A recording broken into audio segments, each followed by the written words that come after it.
कहानी की शुरुआत एक दूर दराज के खतरनाक ग्रह से होती है। एक ऐसा निर्दयी प्लैनेट जहां एक ही कानून चलता है, कमजोर होकर मत जियो, वरना अगले ही पल तुम किसी और के शिकार बन जाओगे। इसी निर्दयी दुनिया में रहता है हमारा मुख्य किरदार डेक, जिसे सब टैंक भी बुलाते हैं। वो अपने बड़े भाई से मिलने जा रहा है। उसका भाई एक दिग्गज योद्धा है, इतना बड़ा कि उसके पूरे चेहरे पर सम्मान का मास्क लगा हुआ है, जबकि डेक के पास ऐसा कोई मास्क नहीं। और इस ग्रह पर मास्क सिर्फ उन लोगों को मिलता है जिन्होंने अपनी ताकत साबित की हो। पर सच्चाई यह है कि डेक का शरीर बाकी एलियंस के मुकाबले कमजोर है। उसके शरीर पर वो योद्धाओं वाले घाव भी नहीं है। दिल से बहुत अच्छा है, लेकिन इस ग्रह पर दया को कमजोरी माना जाता है। जैसे ही वह अपने भाई के सामने पहुंचता है, दोनों बिना किसी चेतावनी के आपस में भिड़ जाते हैं। डेक जानता है कि उसे अपने समूह को दिखाना होगा कि वह भी उन जैसे ही है, निर्दयी, ताकतवर और लड़ने को तैयार। पर उसका भाई उससे कहीं ज्यादा बड़ा, तेज और अनुभवी है। कुछ ही पलों में डेक जमीन पर गिरा दिया जाता है। जब तक डेक को योद्धा की उपाधि नहीं मिलती, उसे न मास्क मिलेगा, न उस समूह में जगह, और न ही वो रहस्यमयी गायब होने की शक्ति। हारने के बाद उसका बड़ा भाई उसे अपने स्पेसशिप में ले जाता है, जहां बेहद उन्नत हथियार और तकनीक मौजूद है। वो डेक से कहता है, अगर समूह का हिस्सा बनना है तो खुद को साबित करना ही होगा। योजना ये तय होती है कि डेक को डेथ प्लैनेट पर जाकर एक विशालकाय जीव कालिस का शिकार करना होगा। ये क्रीचर इतना खतरनाक है कि उसके पिता जैसे महान योद्धा भी उससे डरते हैं। इसलिए उसका भाई डेक को साफ चेतावनी देता है, वहां जाना मौत को बुलाना है, तू लौट कर नहीं आएगा। लेकिन डेक जिद पकड़ चुका है। उसे लगता है यही उसकी असली परीक्षा है। तभी वहां उनके पिता पहुंचते हैं, इस समूह के लीडर। वे गुस्से में चीखते हैं, अब तक इसे खत्म क्यों नहीं किया? ये कमजोर है, हमारे झुंड का हिस्सा कभी नहीं बन सकता। पिता डेक को बंदी बनाने लगते हैं, लेकिन उसका बड़ा भाई इस बार उनसे असहमत होता है। वो कहता है कि डेक को एक मौका मिलना चाहिए। और इसी बात पर बाप बेटे में लड़ाई छिड़ जाती है। लड़ाई के दौरान पिता अपने ही बड़े बेटे का हाथ काट देते हैं। घायल होने के बावजूद भाई डेक को आजाद करता है और चिल्लाता है, भागो, शिप के अंदर जाओ। डेक जैसे तैसे स्पेसशिप में पहुंचता है और उसी क्षण उसका भाई लॉन्च सिस्टम एक्टिवेट कर देता है। स्पेसशिप डेथ प्लैनेट की ओर उड़ने लगता है। उड़ान भरते हुए डेक आखिरी बार देखता है, उसके पिता ने उसके बड़े भाई को मार दिया, सिर्फ इसलिए कि उसने उनके आदेश का पालन नहीं किया। यह सब देखकर डेक भीतर से टूट जाता है। कुछ समय बाद शिप डेथ प्लैनेट के ऑर्बिट में एंटर होता है और लैंडिंग के दौरान क्रैश हो जाता है। डेक सीट को अलग करके किसी तरह जिंदा निकल आता है। उसके पास हथियार तो है, पर अब वो घने जंगल में है। एक ऐसा जंगल जहाँ पेड़ भी शिकारी है। जैसे ही वह आगे बढ़ता है, विशाल पेड़ अपनी लताओं से उस पर हमला कर देते हैं। पेड़ों की बेलें उसके हथियारों को अपनी ओर खींचने लगती है, लेकिन डेक तुरंत तलवार निकालकर लताओं को काटता जाता है। किसी तरह एक ऊंची चट्टान पर चढ़कर वो खुद को बचाता है। वह बुरी तरह घायल हो चुका है, पर खुद का इलाज करके आगे बढ़ता है। थोड़ा आगे जाने पर उसे घास का मैदान मिलता है, जहां अजीब खूल है। जैसे ही वह पास जाता है, वे खूल अपना आकार बदलकर भयंकर रूप ले लेते हैं, मानो उसी क्षण हमला कर देंगे। इसी बीच उसे किसी लड़की की आवाज सुनाई देती है। वो रस्सियों से बंधी हुई है। वो डेक से थोड़ी सी दूर। वो घबराकर पूछती है, तुम कौन हो? यहाँ क्यों आए हो? डेक कहता है, मैं कालिस को शिकार करने आया हूँ। लड़की उसे चेतावनी देती है, ये जंगल ही तुम्हें मार देगा। कालिस तक पहुंचना तो दूर की बात है, लेकिन मैं तुम्हारी मदद कर सकती हूँ। बस बदले में तुम्हें भी मेरी मदद करनी होगी। डेक तुरंत मना कर देता है, हमारे लोग किसी की मदद नहीं लेते, हम शिकारी हैं, मोहताज नहीं। तभी अचानक एक घातक पौधा उस पर हमला करता है और वह जमीन पर गिर जाता है। गिरते हुए वह अपना एक हथियार लड़की की रस्सियों पर फेंकता है, जिससे वह आजाद हो जाती है। और यही पता चलता है कि वह कोई इंसान नहीं, बल्कि एक एंड्रॉयड है, जिसे वेन्यूटानी कॉर्पोरेशन ने बनाया है। यही वही कंपनी है जिसने प्रोमेथियस मूवी में पूरा प्रोजेक्ट दूसरे प्लैनेट पर भेजा था, और जिसने डेविड जैसे खतरनाक एंड्रॉयड बनाए थे। वेन्यूटानी कॉर्पोरेशन, जो पूरी गैलेक्सी में अपने खतरनाक और महत्वाकांक्षी प्रयोगों के लिए मशहूर है, उसी कंपनी ने थिया नाम की इस एंड्रॉयड लड़की को बनाया था। उसे 2 साल पहले इस मौत के प्लैनेट पर भेजा गया था, और तब से वो यहीं फंसी हुई है। ये दुनिया इतनी घातक है कि इंसानों का यहाँ टिक पाना लगभग नामुमकिन है। थिया जैसे ही डेक को अपनी कहानी बताती है, अचानक ऊपर से एक विशाल उड़ने वाला ड्रैगन उन पर झपट पड़ता है। लेकिन इससे पहले कि वह डेक को नुकसान पहुंचा पाए, थिया बिजली की गति से उस पर हमला करती है और उसे वहीं ढेर कर देती है। एक तरह से उसने डेक की जान बचा ली। थिया समझाती है, यहाँ इंसान आए थे, पर कोई जिंदा नहीं बचा। उन्होंने ही मुझे बनाया था। तुमसे पहले तुम्हारी प्रजाति के कई शिकारी यहाँ उतरे, पर इस ग्रह ने किसी को नहीं छोड़ा। वो कहती है कि वह डेक को कालिस तक पहुंचा सकती है, पर शर्त यह है कि डेक उसे इस ग्रह से बाहर ले जाने का वादा करे। और चूंकि डेक के नेविगेशन उपकरण भी खराब हो चुके हैं, वो ऑफर मानने पर मजबूर हो जाता है। डेक थिया को उठाता है और दोनों अपनी खतरनाक यात्रा पर निकल पड़ते हैं। थिया रास्ते में उससे ढेरों सवाल पूछती रहती है, मानो 2 साल की खामोशी अब फटकर बाहर आ रही हो। लेकिन डेक उसकी किसी बात का जवाब नहीं देता। एकदम चुप, एकदम फोकस्ड। आगे बढ़ते बढ़ते दोनों एक बेहद पतली सी धारा तक पहुंचते हैं, जहां नीचे पानी में भयानक किस्म की मछलियां तैर रही हैं। ये इतनी जहरीली हैं कि छूने भर से किसी का भी काम तमाम कर दे। पर थिया जानती है कि इन्हें कैसे शांत करना है। वो एक डिजिटल फ्रीक्वेंसी इस्तेमाल कर मछलियों को कंट्रोल कर लेती है और दोनों सुरक्षित आगे बढ़ जाते हैं। इसके बाद डेक पेड़ों से मजबूत लताएं काटकर थिया को अपनी पीठ से बांध लेता है ताकि रास्ते में वो गिर न जाए। कुछ दूरी चलने के बाद वे एक आराम की जगह ढूंढते हैं। यहाँ थिया पहली बार अपनी असली कहानी बताती है। मैं अपनी सिस्टर के साथ यहाँ आई थी। वह भी मेरी तरह एक एंड्रॉयड है, पर हमारा मॉडल अलग है। हमारे अंदर भावनाएं हैं, महसूस करने की क्षमता है। 2 साल पहले जब हम इस ग्रह की खोज कर रहे थे, तभी कालिस ने हम पर हमला किया और मैं अपनी सिस्टर से अलग हो गई। मुझे लगता है वो अब भी कहीं जिंदा है। कट टू, हम उसकी सिस्टर टेस्सा को देखते हैं। वो किसी तरह अपने बेस कैंप लौट आई है।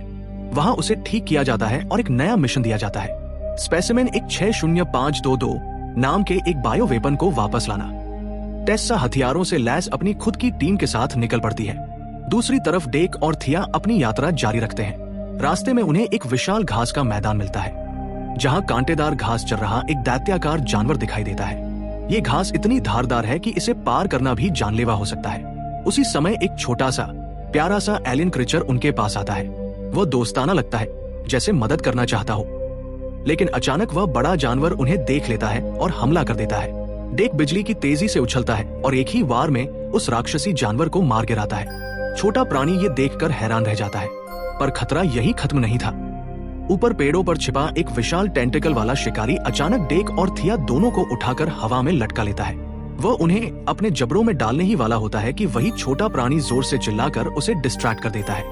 ये मौका पाकर डेक एक भारी पेड़ को काटता है, उस टेंटिकल वाले दैत्य पर छलांग लगाता है और अपने हथियार से उसका काम तमाम कर देता है। छोटे प्राणी की जान बच जाती है और वह अब उनके साथ शामिल हो जाता है। रात में तीनों एक सुरक्षित जगह बैठते हैं। थिया छोटे प्राणी का नाम बर्ड रख देती है।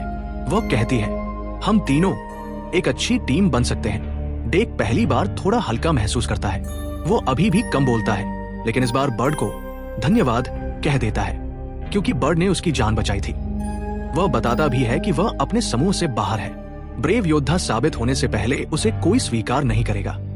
उसका भाई सिर्फ इसलिए मारा गया क्योंकि उसने उनके पिता के आदेश को नहीं माना था। इधर टेस्सा और उसकी टीम डेक के क्रैश हुए स्पेसशिप के पास पहुंच चुके हैं। वहां खून के निशान देखकर उसे पता चलता है कि यहाँ कोई एलियन अभी जिंदा है और वह समझ जाती है कि उसकी सिस्टर कहीं पास ही होगी। सुबह डेक, थिया और बर्ड दोबारा यात्रा शुरू करते हैं, पर डेक बर्ड को अपने साथ नहीं ले जाना चाहता। वह कहता है, हमारे नियम कहते हैं शिकार अकेला किया जाता है, कमजोर को साथ ले जाना कमजोरी है। थिया उसे समझाने की कोशिश करती है, फिर भी डेक अपनी जिद पर अड़ा रहता है। आगे चलते हुए वे एक झरने के पास रुकते हैं। थिया धीरे से डेक से कहती है, तुम्हारे पिता को तुम्हारे भाई को नहीं मारना चाहिए था। डेक कठोर भाव से जवाब देता है, हमारे यहाँ नियम टूटने का मतलब है तुम कमजोर हो, और कमजोर मर जाता है। थिया कहती है, पृथ्वी पर भी हमारे समूह होते हैं। सबसे ताकतवर लीडर को अल्फा कहा जाता है, पर उसका काम अपने झुंड की रक्षा करना होता है, खासकर कमजोरों की। लीडर वो नहीं जो कमजोर को मार दे, लीडर वो होता है जो सबको बचाए। डेक को ये बात बिल्कुल समझ नहीं आती। उसकी दुनिया में ऐसा सिस्टम कभी रहा ही नहीं। डेक और थिया आगे बढ़ते हुए आखिरकार उस मनहूस जगह तक पहुंचते हैं। यही वो इलाका है जहां कालिस रहता है। थिया के चारों तरफ उसके साथी एंड्रॉइड्स की टूटी फूटी बॉडीज बिखरी पड़ी हैं। ये वही स्थान था जहां कालिस ने उनकी पूरी टीम पर हमला किया था। कुछ दूरी पर थिया को अपने टूटे हुए पैर भी मिल जाते हैं। वह उन्हें उठाती है और अपनी मशीन से दोबारा अपनी बॉडी से जोड़ लेती है। अब वह फिर से अपने पैरों पर चल सकती है। डेक आसमान की ओर देखता है, उसकी आंखों में आग सी जल रही है। वह कहता है, आज कालिस गिरेगा। और उसके बाद मैं अपने कबीले में योद्धा की उपाधि लेकर लौटूंगा। लेकिन थिया उसे तुरंत चेतावनी देती है, हमें यहाँ से निकलना चाहिए। मैंने अपनी बहन टेसा को सिग्नल भेज दिया है, वो अपने बाकी एंड्रॉइड्स के साथ जल्द ही यहाँ पहुंच जाएगी। उनका असली मिशन कालिस को पकड़ना है, मारना नहीं। अगर वे आ गए तो तुम्हारा सामना उनसे भी पड़ेगा। ये सुनकर डेक का गुस्सा फूट पड़ता है। उसे लगता है कि उसका शिकार उससे छीना जा रहा है। गुस्से में वह आगे बढ़ जाता है। जंगल में उसे एक टिकाऊ सा दानेदार पौधा मिलता है और वह उसे जलाकर कालिस को बाहर निकालने का जुगाड़ करता है। थोड़ी ही देर में आग लाल लपटे बनकर फैल जाती है और तभी धरती कांपती है। कालिस प्रकट होता है। वो विशाल है, भयानक है और लगभग अजय दिखता है। डेक बिना झिझक हमला करता है। वह अपनी तलवार से कालिस के कई हिस्सों को काट देता है। लेकिन कालिस की असली ताकत अभी सामने आती है। उसके शरीर के कटे हुए हिस्से कुछ ही सेकंड में रीजनरेट होने लगते हैं। जैसे ही डेक संभलता है, कालिस उसे जोर से उछालकर दूर फेंक देता है। डेक थिया की उस मरम्मत मशीन पर गिरता है और एक बार फिर उसके पैर उसी मशीन के नीचे फंस जाते हैं। कालिस उस पर छलांग लगाने ही वाला होता है कि उसकी हथियार पर तोड़ ताकत से डेक की तलवार चूर चूर हो जाती है। लेकिन डेक हार नहीं मानता। वह चाकू निकालकर कालिस की गर्दन पर वार करता है और उसका सिर अलग कर देता है। लेकिन यह विजय सिर्फ कुछ पल की होती है। कालिस फिर से जीवित हो जाता है। उसी समय टेसा और उसकी टीम पहुंच जाते हैं। वह एक फ्रिज ब्लास्ट बम फेंकती है और डेक तथा कालिस दोनों बर्फ में जम जाते हैं। टेसा बिल्कुल थिया जैसी दिखती है, चेहरा हूबहू वही। वो शांत स्वर में कहती है, अब तुम हमारे लिए काम करोगे। वो डेक के दिमाग को स्कैन करने की कोशिश करती है, लेकिन उसके उद्देश्यों को पढ़ नहीं पाती। डेक गुस्से से तड़प उठता है। टेसा उसे बेहोश करने के बाद एक केमिकल इंजेक्ट करती है। वो उस पर एक्सपेरिमेंट करना चाहती है। ये उसके मिशन का हिस्सा नहीं था, फिर भी वो ऐसा कर रही है। थिया ये सब देख नहीं पाती। टेसा उसे रोकती नहीं, बल्कि डेक को वहां से भागने का मौका देती है। डेक पानी में कूदकर जान बचाता है और जैसे तैसे अपने भाई के पुराने स्पेसशिप तक पहुंच जाता है। वह पहले अपने घाव ऑपरेट करता है, फिर उसे स्पेसशिप में अपने भाई का मास्क मिलता है और वह उसे पहन लेता है। उसके पास एक विकल्प था, अभी इसी वक्त ग्रह से भाग जाए और अपनी जान बचा ले, लेकिन वह ऐसा नहीं करता। थिया ने मेरी जान बचाई है, अब मेरी बारी है। वह इस ग्रह के संसाधनों से आधुनिक हथियार बनाता है, तीरनुमा भाले, विस्फोटक और एक खास इलेक्ट्रिक ओनेट। फिर वो बर्ड के पदचिह्नों का पीछा करते हुए उस जगह पहुंचता है जहां टेसा ने थिया को कैद किया हुआ था। सबसे पहले वह थिया के नए रोबोटिक पैरों को सक्रिय करता है। इससे वहां की सुरक्षा गार्ड्स का ध्यान भटक जाता है। फिर डेक और थिया दोनों बिजली की गति से एंड्रॉइड्स पर हमला करते हैं और दर्जनों को खत्म कर देते हैं। थिया की टांगे फिर से उसकी बॉडी से जुड़ जाती हैं। वह कहती है, हमें जल्दी करनी होगी। टेसा बर्ड को धरती पर भेजने की तैयारी कर रही है। 20 मिनट के अंदर वो लॉन्च कर देगी। लेकिन तभी ढेर सारे एंड्रॉइड्स डेक पर झपटते हैं। डेक शांत खड़ा रहता है और जैसे ही वे करीब आते हैं, वह एक ही वार में सबका सफाया कर देता है। अब टेसा एक विशाल रोबोटिक एक्सोसूट पहनकर आती है। वह कालिस के कंटेनमेंट रूम की ओर निकलती है। थिया भी पीछे पीछे दौड़ती है। लॉक खुलने के लिए रेटिना स्कैन चाहिए था। टेसा का रेटिना फेल हो जाता है। उसी समय एक एंड्रॉइड गार्ड थिया को देख लेता है। थिया तुरंत टेसा बनने का नाटक करती है और जैसे ही मौका मिलता है, वह गार्ड को बेहोश कर देती है। उसके रेटिना से लॉक खुल जाता है। कालिस अब आजाद है। वो टेसा पर हमला करता है, लेकिन टेसा रोबोटिक सूट में बंद है, जिसे कालिस आसानी से तोड़ नहीं पाता। तभी डेक पहुंचता है। दोनों मिलकर उस रोबोटिक कवच को तोड़ते हैं और जैसे ही कवच टूटता है, कालिस झपटकर टेसा को पूरा निगल जाता है। अब उसके सामने सिर्फ एक ही चीज बचती है, उसका बेटा बर्ड। अपनी माँ कालिस को सामने देखकर बर्ड की आंखों में खुशी की चमक आ जाती है, लेकिन खुशी ज्यादा देर टिक नहीं पाती। अचानक कालिस के शरीर में झटके उठने लगते हैं, मानो अंदर कुछ फटने की तैयारी कर रहा हो। और अगले ही पल धड़ाम, कालिस का शरीर भीतर से विस्फोटित हो जाता है। वो इसलिए क्योंकि उसके अंदर कैसा छिपी हुई थी, जो ब्लास्ट के साथ बाहर निकल आती है। कालिस अब इस दुनिया में नहीं रही। बर्ड अपनी माँ की मौत देखकर टूट जाता है। उसके चीखने की आवाज पूरे हॉल में गूंज उठती है। उधर कैसा तिया की तरफ मुड़कर ठंडी आवाज में कहती है, गद्दारी की एक ही सजा होती है, मौत। तिया को मारने ही वाली होती है कि तभी पीछे से डैक आकर अपनी तलवार उसके शरीर में घोंप देता है। एक ही झटके में वो कैसा का सिर उसके धड़ से अलग कर देता है। कैसा खत्म। अब तिया, डैक और बर्ड, ये तीनों मिलकर एक नया कबीला बन चुके हैं। कुछ समय बाद डैक का ग्रह। हम देखते हैं कि डैक अपने होम प्लेनेट वापस लौट चुका है। उसके सामने उसका पिता खड़ा है। डैक, कैसा का कटा हुआ सिर उनके सामने फेंकते हुए कहता है, मैंने अपना शिकार पूरा कर लिया है। लेकिन पिता गुस्से से गुर्राते हैं, तुम अब हमारे कबीले का हिस्सा नहीं हो, तुमने नियम तोड़े हैं। वो अपने 2 योद्धाओं को आदेश देते हैं कि डैक को वही खत्म कर दे। डैक अब वो पुराना बच्चा नहीं रहा, केवल एक वार, और दोनों योद्धा जमीन पर ढेर। अब पिता स्वयं हमला करते हैं, दोनों के बीच खतरनाक लड़ाई छिड़ जाती है। लेकिन इस बार डैक हर वार का जवाब पहले से ज्यादा ताकत से देता है। ये अब एक पूरा का पूरा योद्धा बन चुका है। जब पिता को लगता है कि वो लड़ाई हारने वाले हैं, वो अपनी इनविजिबिलिटी पावर एक्टिवेट करके गायब हो जाते हैं। लेकिन डैक पहले से तैयार था।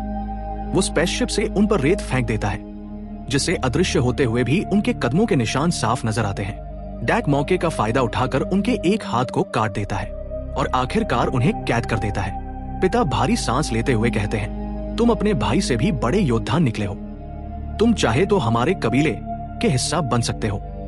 डैक शांत आवाज में जवाब देता है, मेरे पास पहले से ही अपना क्लान है।